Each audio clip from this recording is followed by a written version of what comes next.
வணக்கம். கிராமத்தில் கிடைக்கக்கூடிய அரிய வகை கீரை. இது நோய் எதிர்ப்பு ஆற்றலை அதிகரிக்கும் ஒரு அற்புதமான கீரை. இந்த கீரைகள் கிராமங்களில் கடலை, துவரை, உளுந்து பயிர் பண்ணக்கூடிய கொல்லைக்காட்டில் தானாக முளைத்திருக்கும். இந்த கீரை குத்து குத்தாகவும் சின்ன செடிகளாகவும் இருக்கும். இதன் மேல் வெள்ளை நிற பூக்களும் பூத்திருக்கும், சிவப்பு நிற பூக்களும் பூத்திருக்கும். தண்டு பச்சையாக இருந்தால் வெள்ளை நிற பூக்கள் பூத்திருக்கும். தண்டு சிகப்பாக இருந்தாக்கா அந்த மேலே சிவப்பு நிற பூக்களும் பூத்திருக்கும். இதனுடைய இலைகள் நீண்டு இருக்கும், கொஞ்சம் தடிமனாகவும் இருக்கும். சரியான முறையில் அடையாளம் கண்டு இந்த கீரையை பயன்படுத்தணும். கிராமப்புற விவசாய மக்களுக்கும் கொல்லைக்காட்டில் விவசாயம் செய்பவர்களுக்கும் இந்த கீரையே தெரியும்.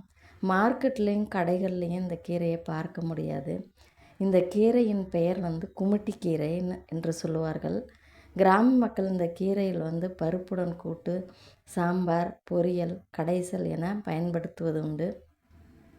இதன் மற்ற கீரைகளை விட அதிக ருசி உடையது. ஒரு முறை அடையாளம் கண்டு சமைத்து சாப்பிட்டால் மறுபடியும் தேடி தேடி வாங்கி சமைக்க தோன்றும். இந்த கீரையை கிராமத்து கீரை என்றும் சொல்லுவார்கள். நன்றி, வணக்கம்.